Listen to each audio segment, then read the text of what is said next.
Friedrich Froebel was born in Oberweissbach in the Principality of Schwarzburg-Rennenstadt in Thuringia, Germany in 1782. He was the youngest of 5 boys. His father, Johann Jacob Froebel, was a Lutheran Orthodox priest. Froebel suffered a hard childhood. His mother died when he was 9 months old. His father remarried at that time, Froebel felt left out and uncared for. He later went to live with his uncle in the small town of Stadt Ilm.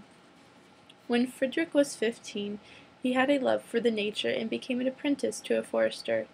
In the year 1799, he decided to leave and study math and botany in Jena, Germany.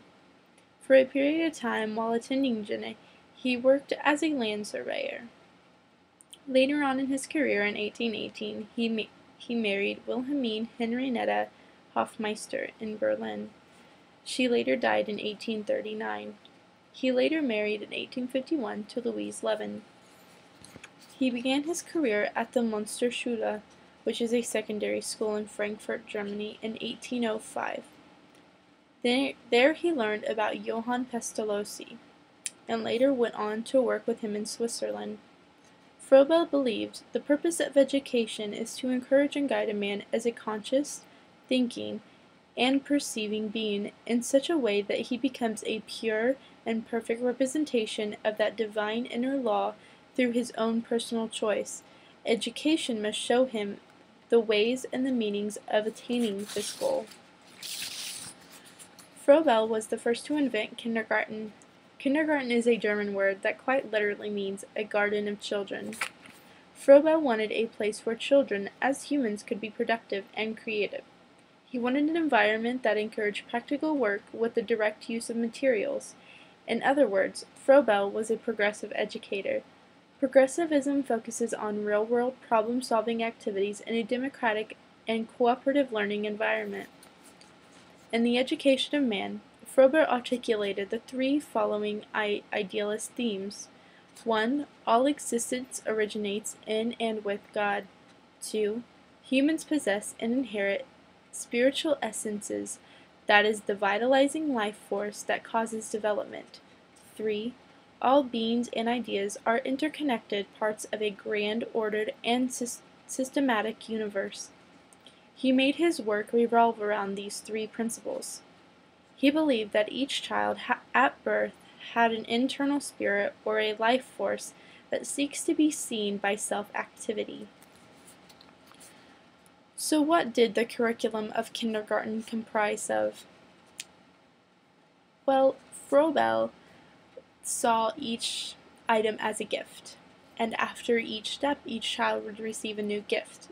These gifts symbolized certain parts of life, either to domesticate or to see things like beauty.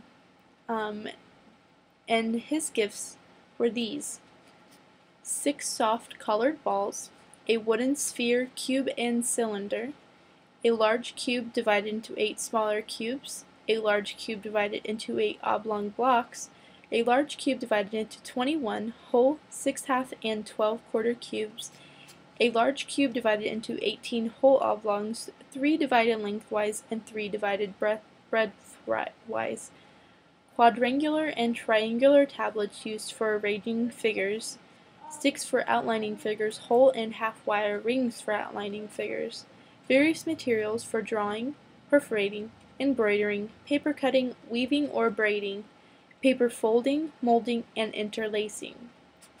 Now, as I said before, each gift symbolized a part of life, whether it be domestic or seeing.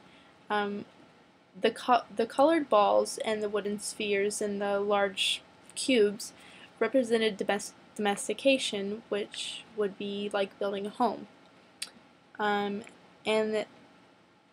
the quadrangular and the triangular tablets that were used to draw figurines with the wire were used to demonstrate beauty, what the child sees.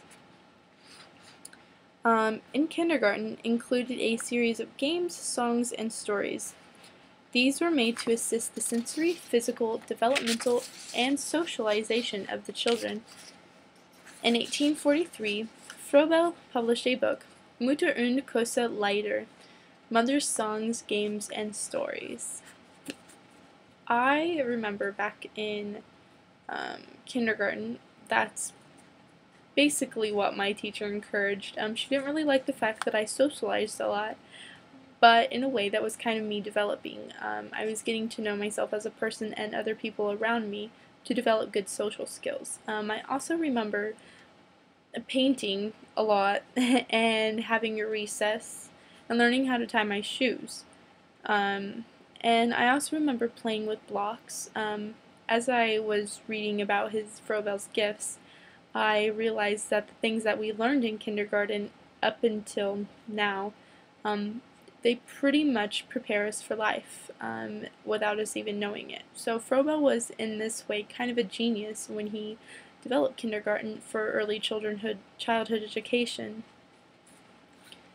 Froebel did pass away with his legacy in early childhood education. His ideas were introduced to academic and royal circles through the tireless efforts of his greatest proponent, the Baroness Bertha Marie von Martenholtz-Bülow. The Duke of Meiningen allowed Froebel to use of his hunting lodge in Marienthal, which stands for the Vale of Mary. This resort was in the town of Bad Liebenstein. There is where Froebel taught the first women kindergarten teachers. They were called Kindergartnerlehrerinnen, which quite literally means kindergarten teacher. Froebel later died in Marienthal on June 21st, 1852. His grave is still located in a cemetery in Schweine, where his widow, who also died in Hamburg, was buried January 10, 1900.